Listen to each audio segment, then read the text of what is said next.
اعوذ باللہ من الشیطان الرجیم بسم اللہ الرحمن الرحیم۔ خواتین و حضرات، الحمدللہ رمضان المبارک کی آمد ہے۔ اس مہینے میں اللہ تبارک و تعالی کی بے شمار رحمتوں اور برکتوں کا نزول ہوتا ہے، اور یقیناً اس کو نیکیوں کا سیزن قرار دینا غلط نہیں ہوگا۔ رمضان کی آمد کے ساتھ ہی اللہ تبارک و تعالی کی رحمت کے خصوصی دروازے کھل جاتے ہیں۔ ہر انسان کو چاہیے کہ اللہ تعالی کی رحمت کو حاصل کرنے کے لیے خصوصی طور پر ذہن بنائے۔ یہ وہ مبارک مہینہ ہے کہ اگر ہم اس کی قدر کرنے میں کامیاب ہو گئے تو میدان محشر میں اللہ تبارک و تعالی کی عطا سے یہی مہینہ ہماری شفاعت کرے گا۔ چنانچہ امام احمد بن حنبل رضی اللہ تعالی عنہ اپنی حدیث کی کتاب مسند امام احمد بن حنبل میں یہ حدیث پاک حضرت عبداللہ ابن عمر رضی اللہ تعالی عنہما سے روایت کرتے ہیں کہ نبی کریم صلی اللہ علیہ وسلم نے ارشاد فرمایا کہ بروز قیامت رمضان اور قرآن یہ اللہ تبارک و تعالی کی بارگاہ میں حاضر ہوں گے۔ جس شخص نے رمضان کے روزے رکھے ہوں گے اور راتوں میں اٹھ کر یعنی تراویح وغیرہ میں قرآن عظیم کی تلاوت کی ہوگی تو یہ رمضان اللہ کی بارگاہ میں عرض کرے گا کہ یا رب کریم، میں نے اس بندے کو دن میں کھانے پینے اور دیگر خواہشات کی تکمیل سے روکے رکھا، اور قرآن یہ کہے گا کہ یا رب کریم، میں نے اسے رات میں سونے سے باز رکھا، تو ہماری شفاعت اس کے حق میں قبول فرما لے۔ تو نبی کریم صلی اللہ علیہ وسلم ارشاد فرماتے ہیں کہ اللہ تبارک و تعالی ان کی شفاعت اس بندے کے حق میں قبول فرما لے گا۔ اس سے معلوم ہوا کہ اگر ہم رمضان کے روزوں کی رمضان کے مہینے کی قدر کرنے میں کامیاب ہو گئے اور جس طرح شریعت کا تقاضا ہے اس تقاضے کو پورا کرنے میں کامیابی حاصل کر لی تو انشاءاللہ عز و جل میدان محشر میں اللہ تبارک و تعالی ہمارے لیے ان دونوں چیزوں کی شفاعت کا سامان کرے گا، یعنی رمضان اور قرآن اللہ کے اذن سے، اس کی اجازت سے ہماری شفاعت کریں گے، اور انشاءاللہ ان کی شفاعت بارگاہ رسالت میں مقبول ہوگی، بارگاہ الہی میں مقبول ہوگی، اور انشاءاللہ ہمارا بیڑا پار ہو جائے گا۔ لہٰذا ہمیں چاہیے کہ رمضان کے مقاصد کو خصوصی طور پر پیش نظر رکھیں، اور اللہ تبارک و تعالی اس مہینے میں ایک مومن بندے سے جس قسم کے عمل کا تقاضا فرماتا ہے، مطالبہ فرماتا ہے، یا اسے پسند ہے کہ مسلمان اس طریقے سے اپنی زندگی گزاریں، ہمیں ان طریقوں کو جاننا چاہیے۔ اللہ تبارک و تعالی نے روزوں کی فرضیت کا مقصد بیان کرتے ہوئے خود قرآن عظیم میں ارشاد فرمایا، یا ایھا الذین آمنوا کتب علیکم الصیام کما کتب علی الذین من قبلکم لعلکم تتقون، کہ اے ایمان والو، تم پر روزے فرض قرار دیے گئے ہیں جس طرح تم سے پہلی امتوں پر روزے فرض قرار دیے گئے تاکہ تم پرہیزگار ہو جاؤ۔ تو معلوم یہ ہوا کہ یہ مہینہ اور اس میں روزے رکھنا یہ پرہیزگاری کا تحفہ اپنے ساتھ لے کر آتا ہے۔ اگر کوئی شخص اس مہینے کی قدر کرے گا، صحیح طریقے سے روزے رکھے گا تو انشاءاللہ اس کو پرہیزگاری حاصل ہوگی۔ اس سے معلوم ہوا کہ چونکہ مہینہ بہت اہم ہے لہٰذا ہمیں بہت اہتمام کرنا چاہیے۔ اس کے اہتمام میں سب سے پہلا کام یہ کہ اس رمضان روزوں سے متعلق سحری، افطار اور تراویح وغیرہ، اعتکاف وغیرہ سے متعلق تمام ضروری مسائل سیکھیں تاکہ کسی غلطی کی بنا پر ہمارا روزہ ضائع نہ ہو جائے یا ہم روزے کی برکات سے محروم نہ رہ جائیں۔ اس کے علاوہ مومن کو چاہیے کہ وہ خصوصی طور پر عبادات میں اضافہ کرے۔ مثلا 5 وقت نماز اگر خدا نہ خواستہ نہیں پڑھتا تھا تو اس مہینے میں کوشش کر کے ہمیں مکمل طور پہ 5 وقت نماز پڑھنی چاہیے، اور اگر آپ مرد ہیں تو باقاعدہ جماعت کے ساتھ نماز پڑھیں۔ تراویح بھی ہمیں باقاعدہ ادا کرنی چاہیے۔ اس کے مسائل انشاءاللہ ہم آپ کی خدمت میں تفصیلاً عرض کریں گے۔ بہرحال تراویح ہر مرد اور عورت کے لیے سنت مؤکدہ ہے جس کا ترک جائز نہیں ہے، لہذا تراویح بھی پڑھنی چاہیے۔ اس کے علاوہ سابقہ زندگی میں اگر خدا نخواستہ کچھ نمازیں قضا ہوئی تھی تو کوشش کر کے رمضان میں ان نمازوں کو ادا کریں، کیونکہ رمضان میں ایک فرض کی ادائیگی 70 فرائض کے برابر ہے، لہٰذا اگر قضا نمازیں ہم ادا کریں گے، فرض ادا ہوں گے، تو انشاءاللہ ہر فرض کا ہمیں ثواب 70 گنا حاصل ہوگا۔ اس کے علاوہ کوشش یہ کرنی چاہیے کہ اگر سابقہ زندگی میں یعنی رمضان سے پہلے ہمارا روٹین خدا نخواستہ کچھ غلط قسم کی عادتوں کا تھا، تو کم از کم رمضان میں ہم بریک لگائیں اور اپنے نفس کو ان خواہشات کی تکمیل سے روکیں۔ غرض یہ کہ پرہیزگاری اسی صورت میں حاصل ہوگی جب ہم اپنا ذہن بنائیں گے اور خصوصی طور پر اہتمام کریں گے۔ اگر ہم اپنا ذہن نہیں بناتے، اہتمام نہیں کرتے اور اللہ تبارک و تعالیٰ کی رضا کے مطابق اپنی زندگی کو بسر نہیں کریں گے تو رمضان گزر جائے گا، ہمیں مطلوبہ مقصد یا قرآن پاک میں بیان کردہ فائدہ ہرگز حاصل نہیں ہو سکتا۔ لہذا روزے ہمیں پورے رکھنے چاہیے اور سحری اور افطار میں کم کھانا اور حتی الامکان کم سونا اور لوگوں سے کم میل جول رکھنا، یہ انشاءاللہ پرہیزگاری کے راستے میں بے حد معاون ثابت ہوگا۔ اب ہم مسائل کی طرف آتے ہیں۔ روزے کے مسائل جاننا ہر عاقل بالغ مسلمان مرد اور عورت پر فرض ہیں۔ اگر ہم ان مسائل کو نہیں سیکھتے اور کسی خطا میں مبتلا ہوتے ہیں تو ہمارے نام اعمال میں 2 گناہ لکھے جائیں گے، ایک علم حاصل نہ کرنے کا گناہ اور دوسرا گناہ کرنے کا گناہ۔ یعنی اگر کسی چیز کا ہم نے علم حاصل نہیں کیا اور اس جہالت و کم علمی کی بنا پر ہم خطا میں مبتلا ہوئے تو یہ لا علمی ایک مستقل گناہ ہے، اور پھر اس گناہ کا ارتکاب، اس گناہ پر جرأت، اس گناہ کا فعل کرنا مزید گناہ ہوگا۔ اس طرح کم علم شخص کے نام اعمال میں 2 گناہ لکھے جاتے ہیں۔ اس سے یہ مسئلہ بھی معلوم ہو گیا کہ بعض افراد جو کہہ دیا کرتے ہیں جی ہمیں تو مسئلہ معلوم ہی نہیں تھا، خطا ہو گئی تو اللہ تعالیٰ معاف فرمائے گا۔ تو بے شک اللہ تعالیٰ معاف فرمانے پر قادر ہے، لیکن وہی رب کریم گرفت بھی تو فرماتا ہے۔ لہذا اس نے ہمیں حکم دیا فَاسْأَلُوا أَهْلَ الذِّكْرِ إِن كُنتُمْ لَا تَعْلَمُونَ، اگر تم نہیں جانتے تو اہل علم سے سوال کرو۔ لہذا ہمیں روزوں سے متعلق تمام مسائل اچھی طریقے سے جاننے کی کوشش کرنی چاہیے۔ روزے کی تعریف ذہن میں رکھیے کہ شرعاً صبح صادق سے لے کر غروب آفتاب تک کھانے پینے، جماع وغیرہ سے رکنے اور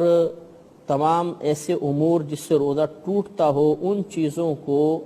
ترک کر دینے کا نام روزہ ہوتا ہے۔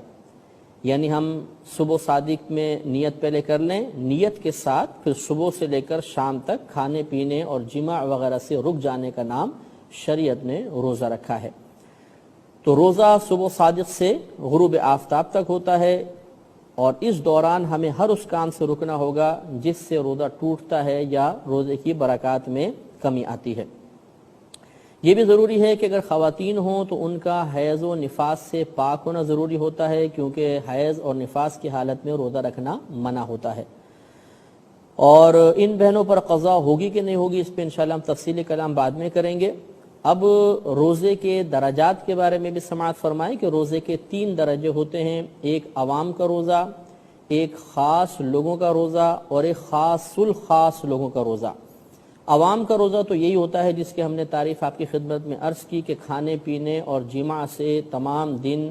بانیت روزہ رکنے کا نام روزہ ہے۔ اور خواص کا روزہ یہ ہوتا ہے کہ وہ کھانے پینے جماع سے رکنے کے ساتھ ساتھ اپنے آپ کو اللہ تبارک و تعالیٰ کی نافرمانی سے بھی روکتے ہیں۔ اور اخص الخواص جو یعنی خاصوں سے بھی خاص ہوتے ہیں، ان کا روزہ یہ ہوتا ہے کہ وہ کھانے پینے جماع سے بچنے کے ساتھ ساتھ صغیرہ کبیرہ گناہوں کے ارتکاب سے اپنے آپ کو محفوظ رکھنے کے ساتھ ساتھ اپنے قلب کو بھی اللہ تبارک و تعالیٰ کی یاد کے علاوہ ہر ایک سے خالی کر لیتے ہیں۔ یہ اخص الخواص کا روزہ ہے۔ تو معلوم یہ ہوا کہ عوام کا روزہ یہ ہے کہ کھانے پینے جماع سے رک جانے کا نام، تو اس سے ہمیں کم از کم اس کا ہمیں احتیاط کرنی چاہیے۔ اب میں آپ کی خدمت میں روزے کی اقسام عرض کرتا ہوں کہ روزے کی 5 قسمیں ہوتی ہیں، ایک فرض، دوسرا واجب، تیسرا نفل، چوتھا مکروہ تنزیہی اور 5واں مکروہ تحریمی۔ ان میں سے ہم سب سے پہلے فرض روزے لیتے ہیں۔ فرض روزوں کی 2 قسمیں ہوتی ہیں، معین ہوتے ہیں یا غیر معین ہوتے ہیں، یعنی ان کا وقت مخصوص ہوتا ہے یا وقت مخصوص نہیں ہوتا۔ تو فرض معین روزے جیسے رمضان کے روزے ہیں یہ ہم پہ فرض ہوتے ہیں اور ان کا مہینہ مخصوص ہوتا ہے، اور دوسرا فرض روزے ہوں لیکن غیر معین ہوں جیسے کفارے کے روزے، کہ اگر ہم پر کوئی کفارہ وغیرہ لازم ہو گیا تو اس کے روزے رکھنے بھی ضروری ہوتے ہیں، یا قضائے رمضان کے روزے کہ یہ بھی ہم پر رکھنا فرض ہیں لیکن ان کا کوئی وقت معین نہیں ہوتا، پوری زندگی میں جب کبھی موقع ملے ہم رکھ سکتے ہیں۔ دوسرا واجب روزے، ان کی بھی دو قسمیں ہوتی ہیں، معین اور غیر معین۔ واجب معین جیسے نظر ماننا اور ایک مخصوص وقت میں کے لیے نظر مان لینا، جیسے مثلا کوئی شخص یوں کہے کہ اگر میرا فلاں کام ہو گیا تو میں اللہ تعالیٰ کی رضا کی خاطر اس مہینے میں 3 روزے رکھوں گا، یا جمعہ ہفتہ اتوار 3 روزے رکھوں گا، اس طرح معین کر دینے میں یہ روزے ہم پر واجب بھی ہو جائیں گے اور ان مخصوص ایام میں ان کو ادا کرنا ہوگا، تو یہ واجب معین کہلاتے ہیں۔ دوسرا واجب غیر معین، یعنی جیسے نظر مانی لیکن اس میں کوئی وقت مخصوص نہیں کیا، جیسے یوں کہا کہ اگر میرا یہ فلاں کام ہو گیا تو میں اللہ کی رضا کی خاطر 1 روزہ رکھوں گا، اب کب رکھوں گا یہ اس نے نہیں کہا، تو جب اس کا کام ہو جائے گا تو پھر یہ چونکہ غیر معین ہے تو پوری زندگی میں 1 روزہ رکھنا واجب ہے لیکن وقت اس میں معین نہیں ہوتا۔ اس کے بعد نفل روزے، یا اس کو سنت روزہ بھی آپ کہہ سکتے ہیں، نفل اور سنت روزے یہ جیسے عام ہم روزے رکھتے ہیں، بہت سے لوگ جمعہ ہفتے کا روزہ رکھتے ہیں، یا جیسے 10 محرم الحرام کا اور اس کے ساتھ 9 کا بھی روزہ ملا لینا، اس کے علاوہ ہر مہینے کی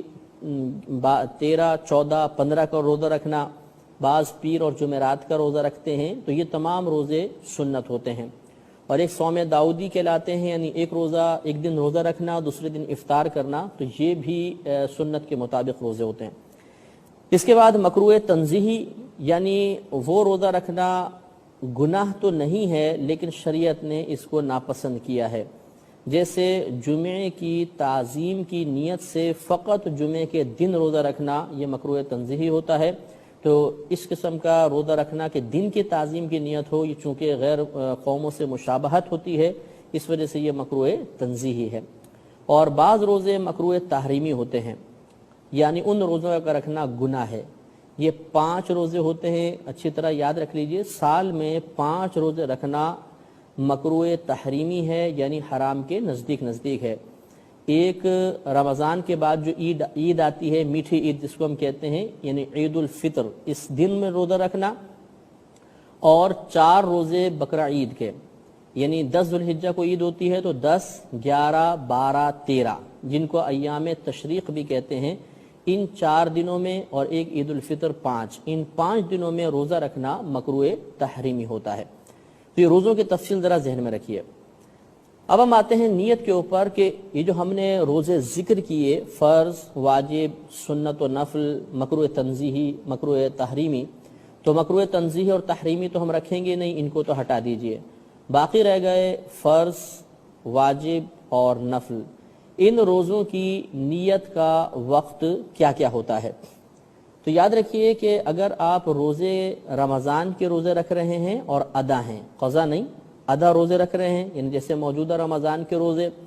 دوسرا نظر معین ہو، اور تیسرا نفل، رمضان کے ادا روزے، نظر معین اور نفل، اگر یہ 3 قسم کے آپ روزے رکھ رہے ہیں تو ان میں پوری رات میں بھی آپ نیت کر سکتے ہیں، اور اگر خدا نخواستہ رات میں آنکھ نہیں کھلی اور آدمی کی مثلا صبح آنکھ کھلتی ہے تو اب بھی نیت کر سکتے ہیں، حتیٰ کہ زوال کے وقت سے پہلے نیت کی جا سکتی ہے۔ تو ہم اس کو یوں کہہ سکتے ہیں کہ ادائے رمضان، نظر معین اور نفل کے روزوں کی نیت کا وقت پوری رات سے لے کر اور زوال کے وقت تک ہوتا ہے۔ لہذا مثلا اگر کسی کی رات میں آنکھ نہ کھلی، فجر کے بعد اس کی آنکھ کھلی ہے، مثال کے طور پہ روزہ بند ہو چکا ہے، پھر آنکھ کھلی ہے، تو وہ پریشان نہ ہو، بلکہ زوال کے وقت سے پہلے اگر اس کی آنکھ کھلی مثلا 8 بجے، 9 بجے، تو وہ فوراً روزے کی نیت کر لے، انشاءاللہ اس کا روزہ شروع ہو جائے گا۔ رات میں ہی ان کی نیت کرنا لازم نہیں ہوتا۔ یہ جو زوال کا وقت ہوتا ہے یہ بھی اچھی طرح یاد رکھیے کہ آپ یہ نمازوں کے اوقات کے کیلنڈر ملتے ہیں، یہ لے لیجئے، اس میں ایک خانہ ہوتا ہے، تیسرا یا چوتھا، جس میں زوال آفتاب لکھا ہوتا ہے یا ضحوہ کبریٰ لکھا ہوتا ہے۔ اس کے نیچے جو وقت لکھا ہوگا، آپ پہلے ایک نوٹ کریں، پھر اس کے نیچے جو وقت لکھا ہوا ہے یہ وقت جو ہے زوال کے وقت کی ابتدا ہے. اگلے خانے میں لکھا ہوگا وقت ظہر، تو یہ وقت ظہر کا مطلب یہ ہے کہ اب یہاں پر آ کر زوال کے وقت کی انتہا ہو گئی، وہ ختم ہو گیا اور ظہر کا وقت شروع ہو گیا. تو یہ جو زوال آفتاب یا دحوہ کبریٰ لکھا ہوا ہے، اس وقت سے پہلے آپ نیت کر سکتے ہیں. لہذا اگر خدا نہ خواستہ کوئی رات میں نہ جاگ سکا، صبح آنکھ کھلتی ہے تو آپ ٹائم دیکھیے. اگر زوال کا وقت ابھی شروع نہیں ہوا تو اس سے پہلے آپ نیت کر سکتے ہیں. لیکن اس میں ضروری ہوتا ہے کہ جب آپ کی صبح آنکھ کھلے تو آنکھ کھلنے کے بعد روزہ توڑنے والی کوئی بھی چیز جان بوجھ کر نہیں کریں گے. یعنی مثال کے طور پہ آپ کی آنکھ کھلی 7 یا 8 بجے، اب آپ جانتے ہیں کہ آج روزہ ہے اور آپ نے جان بوجھ کے پانی پی لیا، اور اب آپ سوچتے ہیں کہ چلیں زوال آفتاب سے پہلے یا زوال سے پہلے میں نیت کر لوں، تو اب یہ نیت معتبر نہیں ہے، کیونکہ آپ نے روزہ توڑنے والا ایک عمل یعنی پانی پینا یا کھانا کھانا جان بوجھ کے کر لیا ہے، آپ کو روزہ یاد ہے. ہاں اگر ایسا ہوا کہ 8-9 بجے صبح آنکھ کھلی، آپ کو روزہ یاد نہیں کہ یہ رمضان چل رہا ہے، روزے ہیں، عام روٹین کے مطابق پہلے یا دوسرا روزہ تھا، تو عام روٹین کے مطابق آپ صبح جاگے اور آپ نے پانی پی لیا. پانی پینے کے بعد پھر یاد آیا کہ ارے آج تو روزہ ہے، تو اب چونکہ بھولے سے آپ نے پانی پیا ہے تو اس کو شریعت نے معاف رکھا ہے. اب بھی آپ زوال آفتاب سے پہلے نیت کر لیں تو انشاءاللہ آپ کا روزہ شروع ہو جائے گا. یہ ضرور توجہ رکھیں. تو 3 قسم کے روزے، ادائے رمضان، نذر معین اور نفل روزوں کا وقت رات میں بھی ہوتا ہے اور دن میں بھی ہم کر سکتے ہیں زوال آفتاب سے پہلے. دوسرا مسئلہ یہ ہے کہ ان کے علاوہ جتنے بھی روزے ہیں، چاہے وہ قضائے رمضان کے ہوں یا مثلا کسی نے نفل روزہ شروع کیا تھا پھر اس کو توڑ دیا، تو یہ نفل کی قضا کہلاتے ہیں کہ اگر نفل روزہ رکھ کر آپ نے توڑ دیا ہے تو ان کو بعد میں رکھنا ہوتا ہے. اس کے علاوہ نظر غیر معین ہوں، ان تمام قسم کے روزوں کی نیت کا وقت فقط رات ہوتی ہے، ان کی دن میں نیت نہیں ہو سکتی ہے، آپ رات میں ہی نیت کریں گے. ایک بات یہ یاد رکھیں کہ یہ جو ہم نے پہلے 3 روزوں کا ذکر کیا، یعنی ادائے رمضان ہو، نفل روزہ ہو اور اسی طرح نذر معین ہو، جب آپ انہیں رکھنا چاہیں گے تو خاص انہی روزوں کی نیت کرنا ضروری نہیں ہے. مثال کے طور پہ رمضان کا آپ روزہ رکھ رہے ہیں تو ضروری نہیں کہ آپ یہ نیت کریں کہ میں اس رمضان کا روزہ رکھ رہا ہوں، بلکہ آپ اگر یہ نیت کریں میں روزہ رکھ رہا ہوں، بس وہ رمضان کا ہو جائے گا. اسی طریقے سے اگر آپ نذر معین آپ نے مانی تھی، مثلا اس جمعے کو میں روزہ رکھوں گا، اور آپ کا کام ہو گیا اب جمعہ آیا روزہ رکھنا ہے، تو اس میں آپ نے فقط یہ نیت کی کہ میں روزہ رکھ رہا ہوں، نذر معین کی خصوصاً نیت نہیں کی، تو پھر بھی آپ کا روزہ شروع ہو جائے گا. اسی طرح نفل روزہ رکھتے ہوئے نفل کی نیت کرنا ضروری نہیں ہوتا، آپ بس یہ میں روزہ رکھ رہا ہوں اس طرح بغیر تعیین کیے بھی اگر روزہ رکھ لیں گے تو آپ کا روزہ ہو جائے گا. لیکن اگر آپ اس کے علاوہ روزے رکھ رہے ہیں، مثلا قضاء رمضان کے روزے ہیں یا نفل کی قضا ہے یا نذر غیر معین وغیرہ ہے، تو اس میں آپ کو خصوصاً ان روزوں کی نیت کرنی پڑے گی، ان کا ذکر کرنا پڑے گا کہ میں قضاء رمضان رکھ رہا ہوں، یا میں نذر غیر معین کا روزہ رکھ رہا ہوں، یا میں نفل کی قضا رکھ رہا ہوں. تو یہ ضرور آپ توجہ رکھیے. ایک بات یہ بھی یاد رکھیے گا کہ اگر آپ مسافر ہیں مثلا، یا آپ خدا نخواستہ کوئی شخص بیمار ہے کہ وہ روزہ نہیں رکھ سکتا، تو ان کا حکم تھوڑا سا علیحدہ ہوتا ہے. یہ اگر رمضان کے دنوں میں بھی کسی اور روزے کی نیت کر لیں، مثلا کوئی اور واجب کی، کسی اور نفل کی، تو ان کا وہی روزہ ہوگا. یعنی جو مثلا مقیم ہے اور تندرست شخص ہے، یہ تو مطلقاً روزے کی نیت سے روزہ شروع کر سکتا ہے، چاہے کوئی بھی نیت کرے اس کا روزہ شروع ہو جائے گا، رمضان کا روزہ ہوگا. لیکن انہی دنوں میں اگر کوئی شخص مسافر ہے تو چونکہ مسافر پر روزہ فرض نہیں ہوتا. اسی طرح کوئی بہت زیادہ مریض ہے کہ روزہ نہیں رکھ سکتا تھا تو اس پر بھی روزہ فرض نہیں ہوگا. اب یہ چاہیں کہ ہم کوئی روزہ رکھ لیں تو یہ جس روزے کی نیت کریں گے ان کا روزہ شروع ہو سکتا ہے. اب یاد رکھیں کہ نیت کسے کہتے ہیں. نیت دل کے پختہ ارادے کو کہتے ہیں. کسی بھی کام کے کرنے کا پختہ ارادہ کرنا اس کام کی نیت کہلاتا ہے. تو اگر آپ نے رمضان کے روزے کے لیے دل میں فقط یہ سوچا کہ کل میں روزہ رکھوں گا، پختہ ارادہ ہے، تو یہ روزے کی نیت ہو گئی، روزے کا پختہ ارادہ ہو گیا. لیکن بہتر یہ ہوتا ہے، افضل یہ ہوتا ہے کہ ہم اس قلبی نیت کو الفاظ کی صورت میں بیان کر لیں. لہذا جیسے مشہور دعا ہے وَبِصَوْمِ غَدٍ نَوَيْتُ مِنْ شَهْرِ رمضان، کہ میں شہر رمضان کے روزے کے کل کے دن کی شہر رمضان کے کل کے دن کے روزے کی نیت کرتا ہوں، تو یہ بہت اچھی بات ہے کہ زبان سے ادا کر لیں تو یہ مستحب بھی ادا ہو جائے گا۔ اگر آپ بالفرض رات میں آنکھ نہ کھل سکی، دن میں آنکھ کھلی، تو جیسے میں نے آپ کو بتایا کہ ہمیں فوراً نیت کرنی ہوگی زوال کے وقت سے پہلے پہلے۔ تو اگر آپ دن میں نیت کریں گے تو یہ نیت مت کیجیے گا کہ میں ابھی سے روزہ رکھ رہا ہوں، بلکہ ہمیں یہی نیت کرنی ہوگی کہ میں صبح صادق سے روزہ رکھ رہا ہوں، اور پھر مطلب یہ کہ تمام دن کے روزے کی نیت ہو جائے گی۔ خاص اگر آپ 8 بجے مثلا آنکھ کھلی اور آپ نے کہا میں ابھی سے روزہ رکھتا ہوں، تو یہ پھر روزہ نہیں ہوگا، کیونکہ روزہ شروع ہوتا ہے صبح صادق سے۔ آپ نے اگر ابھی سے نیت کی تو پچھلا سارا وقت آپ نے نکال دیا، اور اس طریقے سے آپ کا روزہ نہیں ہوگا۔ بعض بھائی سوال کرتے ہیں کہ ہم نے مثلا رات میں روزے کی پہلے نیت کر لی، اس کے بعد سحری بند ہونے سے پہلے پہلے کچھ پانی پی لیا، کھانا کھا لیا، تو کیا اس کھانا کھانے سے پانی پینے سے سابقہ نیت ٹوٹ گئی؟ تو ایسا نہیں ہوتا۔ اگر آپ نیت کر چکے ہیں، نیت سے مراد وہی ہوتا ہے دل کا پختہ ارادہ، لیکن ہمارے ہاں نیت کہلاتی ہے زبان سے ادا کرنا۔ تو اگر آپ زبان سے دعا بالفرض پڑھ بھی چکے ہیں تو اس کے بعد سحری بند ہونے سے پہلے پہلے کھانا پینا جائز ہے، اور آپ اگر مزید کھائیں گے پیئیں گے تو نئی جدید نیت کرنے کی ضرورت نہیں ہے۔ ہاں اگر کر لیں تو بہت بہتر ہے، نہیں کیا تو کوئی حرج نہیں ہے۔ ایک مسئلہ بھی یاد رکھیں کہ اگر کسی بہن کو مثلا مخصوص ایام اس کے ساتھ ہیں اور ان کو امید ہے کہ میں کل صبح تک پاک ہو جاؤں گی، اور اس بہن نے رات میں اگلے دن کے روزے کی نیت کی کہ میں اگلے دن کا روزہ رکھتی ہوں، اور واقعی ایسا ہوا کہ صبح صادق سے پہلے وہ پاک ہو گئیں، اگلا دن جب شروع ہوا ہے تو وہ پاکی کی حالت میں ہوا ہے، تو ان کا یہ روزہ ہو جائے گا۔ تو معلوم یہ ہوا کہ بہنوں کو بھی روزے کی، ایسی بہنوں کو جن کو امید ہو، قوی امید ہو کہ کل میں پاک ہو جاؤں گی صبح صادق کے فوراً بعد،